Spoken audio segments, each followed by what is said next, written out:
Assalamualaikum warahmatullahi wabarakatuh. Waalaikumsalam warahmatullahi wabarakatuh. Selamat siang anak-anak. Siang.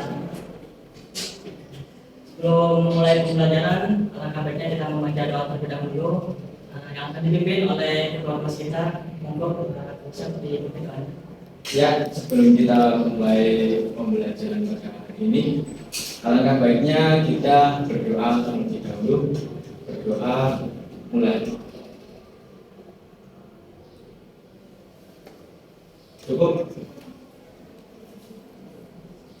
Oke, biar masalah absen terlebih dahulu. Aulia Rahmi, Hadirah. ini Barokatun Hidayah, Hadirah. Muhammad Rizal, Oke. Alif Yafara, Hadirah. Ahmad Salim.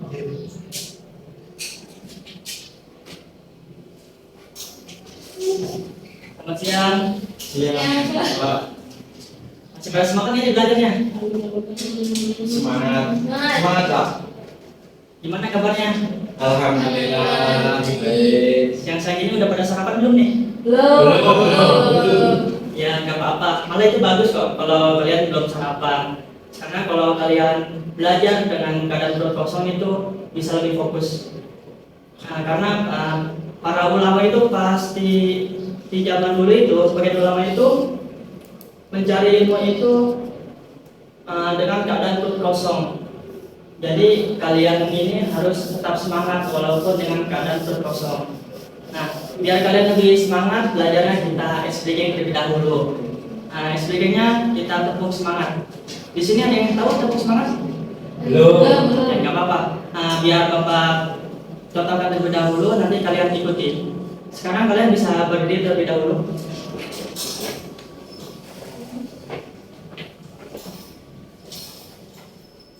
Perhatikan ya. Tepuk semangat. Semangat. Semangat. Gitu ya. Tepuk semangat. Semangat. Semangat. Sekali. Tepuk semangat. Semangat.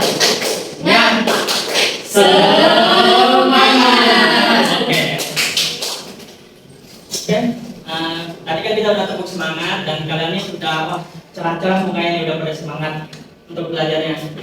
Oke, kita masuk ke dalam pembelajarannya. Oh ya, sebelumnya di sini masih ada yang ingat materi sebelumnya? Ya, Pak. Coba Pak Sanari apa? Materi kemarin itu sholat fardu 5 waktu. Oke, betul. Nah, jadi materi minggu kemarin itu sholat fardu 5 waktu. Di sini ada yang tahu sholat fardu 5 waktu apa aja? Subuh, Asar, maghrib, isya. Biar kalian lebih makin ingat, kita ulas kembali materi minggu kemarin. Nah, jadi minggu kemarin itu kita belajar sholat fardu 5 waktu. Nah, sholat fardu 5 waktu ini kan zuhur, asar, maghrib, isya dan subuh. Nah, sholat 5 waktu ini kalian tuh wajib melaksanakannya bagi laki-laki maupun perempuan.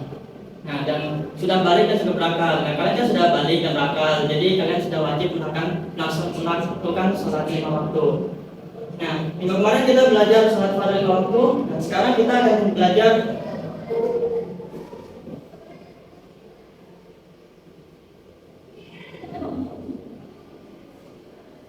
sholat fardu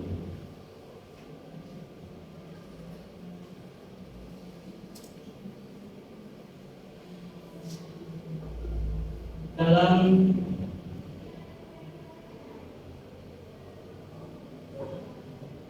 keadaan tertentu.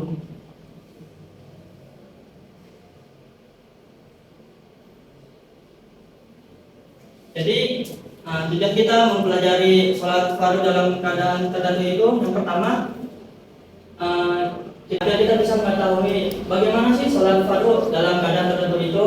Nah, terus selanjutnya itu kita bisa agar kita mengetahui bagaimana tata cara sholat fardu dalam keadaan tertentu itu. Nah, sebelumnya itu di sini ada yang tahu sholat fardu dalam keadaan tertentu sholat seperti apa? Belum. Oke, nggak apa-apa. Jadi sholat fardu dalam keadaan tertentu itu adalah sholat dengan keadaan yang tidak biasa dan tata caranya itu lebih luas, lebih longgar. Nah, di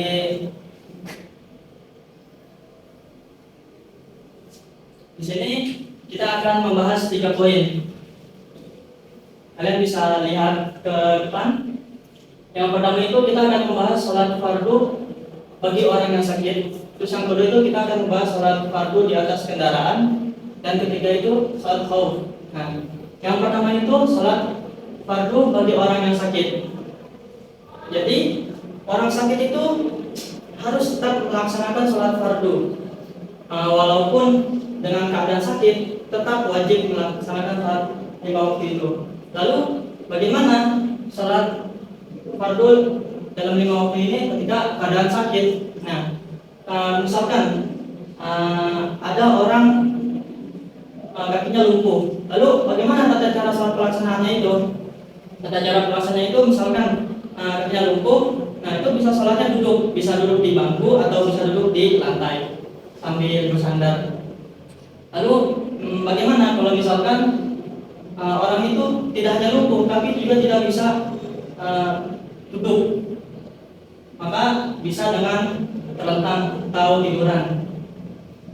Terus lalu bagaimana kalau misalkan tidak bisa duduk, tidak bisa tiduran? Lalu tata caranya itu bisa dengan cara mengisyaratkan mata. Contohnya misalkan kita sedang sujud, itu kita memejamkan mata. Lalu misalkan kita duduk, itu kita membuka mata. Lalu sujud lagi itu kita memejamkan mata. Lalu duduk lagi itu kita membuka mata. Seperti itu. Lalu bagaimana kalau misalkan dengan mengisyaratkan mata itu kita tetap tidak bisa? Maka bisa dengan cara membaca di dalam hati. Contohnya misalnya begini. Anggaplah mulut ini bukan mulut tapi hati. Hati ini berbicara semestinya sholat. Seperti itu. Lalu yang kedua itu sholat fardu di atas kendaraan. Dengan keadaan di atas kendaraan, kalian tetap wajib melaksanakan sholat. Pada zaman Rasulullah itu, Rasulullah pernah melaksanakan sholat fardu di atas kendaraan. Kendaraan itu bukan Lamborghini ya, tapi onta atau kuda. Nah, pas pada saat itu Rasulullah itu mengendarai onta. Di atas onta itu Rasulullah tetap melaksanakan sholat fardu. Lalu bagaimana tata cara sholat fardu di atas kendaraan itu?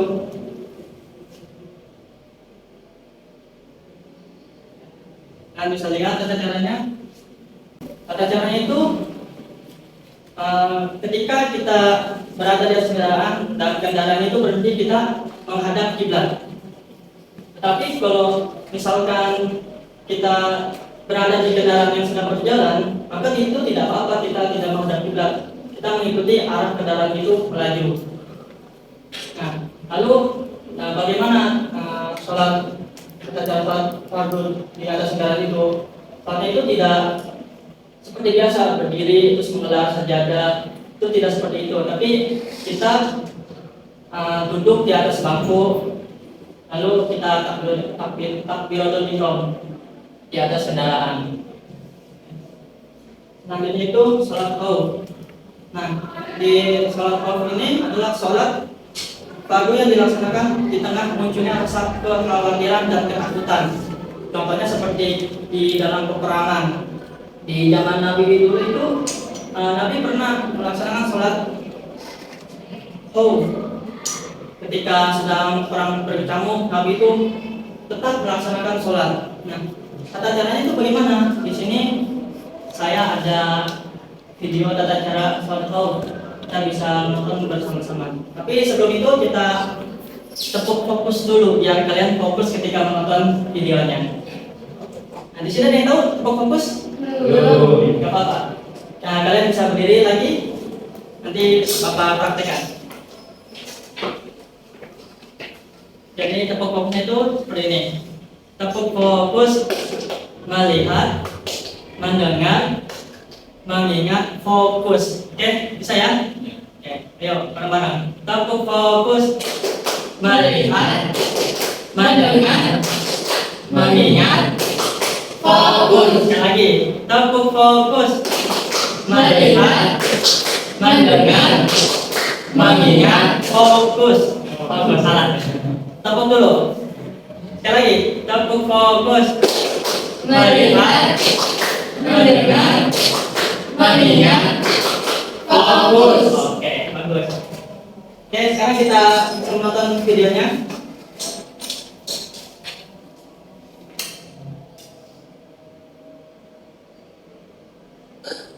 Menurut jumhur ulama, mayoritas para ulama, bahwa sholatul khauf ini sama seperti sholat yang lainnya, yaitu dari sisi bilangan atau jumlah rakaatnya. Apabila kita melaksanakan sholatul khauf ini dalam kondisi kita mungkin di negeri kita, artinya musuh datang menyerang kepada kita, sehingga kita mungkin di daerah kita. Oke, sampai di sini, apakah ada yang dipertanyakan? Saya mau bertanya Pak. Oke, Saya itu sering mendaki gunung, sering Pak, mendaki gunung. Pertanyaan saya, ketika waktu mau sholat dengan air yang terbatas, itu kita diperbolehkan untuk mengkodok atau tetap berusaha mencari tayamum atau mata air? oh, bisa. Itu bisa, misalkan kamu kan mincak tadi kan ya. Ya. Itu bisa dengan menggunakan air botolan. Tapi kalau misalkan air botolan itu tidak cukup, ya cukup untuk minum, itu bisa tayamum. Jadi diusahakan dulu cari sebisanya sampai bisa sholat fardu. Tetap diusahakan nomor satu itu harus tetap sholat. Makasih Pak. Oke. Sebelum itu kita main game terlebih dahulu. Game itu udah kok. Kita main game. Nanti kita lempar atau oper itu ke temannya. Nanti ya kita sambil nyanyi cicak-cicak di dinding. Kalau misalkan nanti orang terakhir yang memegang kertas ini, dia yang maju ke depan lalu menjawab pertanyaan dari kertas ini. Oke? Kita masuk aja ya. Dari Mbak, ayo. Cicak-cicak di dinding ya. Cicak-cicak di dinding, diam-diam melayang. Datang seekor nyamuk, lalu ditangkap. Oke. Pada hari bisa maju, bisa dikatakan. Apa itu sholat khauf? Artinya sudah dijelaskan oleh Bapak. Sholat khauf adalah sholat fardu yang dilaksanakan di tengah munculnya rasa kekhawatiran atau ketakutan seperti sholat ketika pada saat perang. Oke, betul. Tepuk tangannya dong. Nanti bisa dulu. Sekali lagi ya, biar makin seru. Masih ada lagi pertanyaannya. Dari Masnya. Cicak-cicak di dinding, diam-diam melayang. Datang seekor nyamuk, lalu ditangkap. Oke, Mbak Agus bisa maju untuk membacakan pertanyaannya. Pertanyaannya, bagaimana tata cara salat orang yang badannya lumpuh?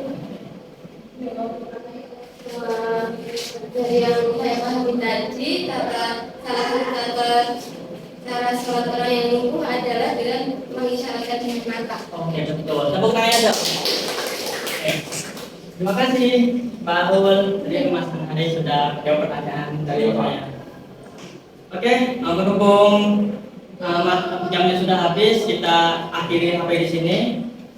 Oh ya, untuk tugasnya nanti bisa dikerjakan bab sholat fardu ketika berada di dalam fardu dalam keadaan tertentu di LKS ya, PD dan esai. Oke, Bapak akhiri. Kurang lebihnya mohon maaf. Assalamualaikum warahmatullahi wabarakatuh. Waalaikumsalam warahmatullahi wabarakatuh.